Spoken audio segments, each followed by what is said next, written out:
പ്രാർത്ഥിക്കുന്നവർ പരാജയപ്പെടുകയില്ല.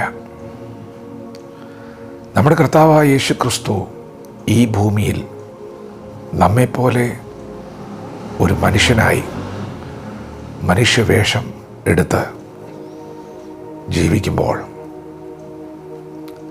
നമ്മുടെ കർത്താവ് നമ്മെ ജീവിച്ച് കാണിക്കുകയായിരുന്നു.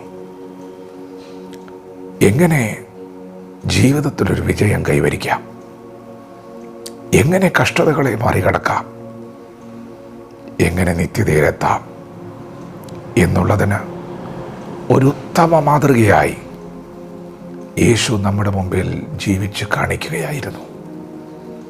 പ്രാർത്ഥിക്കുന്നവർ പരാജയപ്പെടുകയില്ല.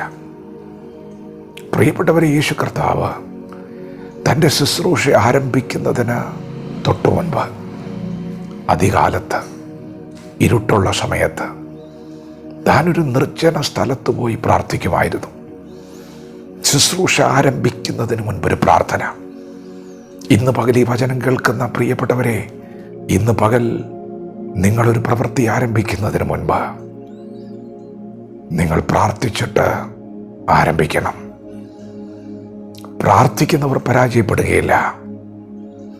യേശു കർത്താവ് പ്രാർത്ഥിച്ചാണ് ഒരു പകൽ തൻ്റെ പ്രവൃത്തി ആരംഭിക്കുന്നത്. തൻ്റെ മുൻപിൽ വന്ന വിഷയങ്ങൾ ചെറുതാണോ?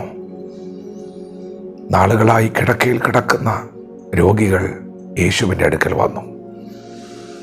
ലോകം അസാധ്യമെന്ന് എഴുതിത്തള്ളിയ പല വിഷയങ്ങളും യേശുവിൻ്റെ മുൻപിൽ വന്നു. യേശു കർത്താവ് നമ്മെ ചിലത് പഠിപ്പിക്കുകയായിരുന്നു. പ്രാർത്ഥിക്കുന്നവർ പരാജയപ്പെടുകയില്ല.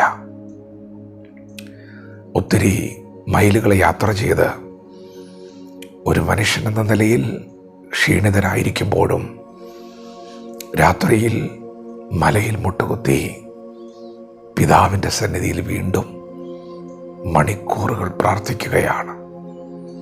പ്രിയപ്പെട്ടവരെ, പ്രാർത്ഥിക്കുന്നവർ പരാജയപ്പെടുകയില്ല. വെറുതെ പ്രാർത്ഥിക്കാൻ പറ്റുമോ? ഒരു വിഷൻ ഇല്ലെങ്കിൽ എങ്ങനെ പ്രാർത്ഥിക്കും, അല്ലേ? നിങ്ങളത് രാവിലെ എഴുന്നേൽക്കുന്നത് എന്തിനാണ്?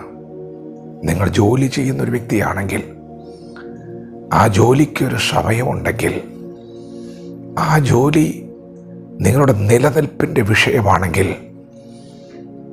നിങ്ങൾക്ക് മുൻപൊരു ലക്ഷ്യമുണ്ട്, നിങ്ങൾ അതിരാവിലെ എഴുന്നേൽക്കും. യേശു അതികാലത്ത് എഴുന്നേറ്റ് പ്രാർത്ഥിച്ചത് തനിക്കൊരു വിഷൻ ഉണ്ടായിരുന്നത് കൊണ്ടാണ്. പ്രാർത്ഥിക്കുന്നവർ പരാജയപ്പെടുകയില്ല. യേശുവിൻ്റെ പ്രാർത്ഥന തൻ്റെ പതിവായിരുന്നു. തൻ്റെ ജീവിതത്തിൽ ദൈവം എന്തിനീ ഭൂമിയിലേക്ക് തന്നെ അയച്ചോ, ആ ദൈവപ്രവൃത്തിയുടെ നാഴിക വന്നപ്പോൾ ലോകത്തിൻ്റെ പാപം മുഴുവൻ ചുമത്തപ്പെട്ട ഗെത്സമനയിൽ യേശു കർത്താവിൻ്റെ പതിവ് തന്നെ സഹായിച്ചു. ഒരു പതിവ് പ്രാർത്ഥന ഉണ്ടായിരുന്നത് കൊണ്ട് മുട്ടുകുത്തുകയാണ്. യേശു നമ്മെ പഠിപ്പിക്കുകയാണ്. കഷ്ടത വരുമ്പോൾ മുഴങ്കാലിൽ നിന്ന് ശീലമുള്ളവൻ കഷ്ടതയെ മറികടക്കും. പ്രാർത്ഥിക്കുന്നവർ പരാജയപ്പെടുകയില്ല. യേശു മുഴങ്കാലിൽ നിന്ന് പ്രാർത്ഥിക്കുകയാണ്. അതികഠിനമായ ഭാരമാണ്. പാപമെന്തെന്നറിയാത്തവൻ പാപം ചുമക്കുകയാ. സ്വർഗത്തിൽ നിന്ന് ദൂതൻ ഇറങ്ങി വന്നു. യേശുവിനെ ശക്തിപ്പെടുത്തി പഠിപ്പിക്കുകയാണ് നമ്മെ. പ്രാർത്ഥിക്കുന്നവൻ്റെ മുറിയിൽ ദൂതൻ ഇറങ്ങി വരും. പ്രാർത്ഥന ഒരു ആശ്രയമാണ്. പ്രാർത്ഥന ഒരു ബന്ധമാണ്. പ്രിയപ്പെട്ടവരെ, നിങ്ങളുടെ നല്ല കാലത്ത്, ആരോഗ്യമുള്ള സമയത്ത്, നിങ്ങളുടെ സുഖകാലത്ത് നിങ്ങൾ ദൈവത്തോടുള്ള ബന്ധം കാത്തു സൂക്ഷിച്ചാൽ, വിശ്വസ്തയോടെ പരമാർത്ഥതയോടെ ദൈവത്തെ സേവിച്ചാൽ, നിങ്ങളുടെ കഷ്ടകാലത്ത് ദൈവം നിങ്ങളെ മറക്കില്ല കേട്ടോ. ദൂതനെ അയക്കും. നിനക്ക് എന്താണോ ആവശ്യമായിരിക്കുന്നത് അത് ദൈവം നിനക്ക് വേണ്ടി കരുതിയിരിക്കും. കഷ്ടകാലത്ത് ദൈവം നിന്നെ കൈവിടില്ല. പ്രാർത്ഥിക്കുന്നവർ പരാജയപ്പെടുകയില്ല. ദൈവവചനത്തോട് പ്രതികരിക്കാം.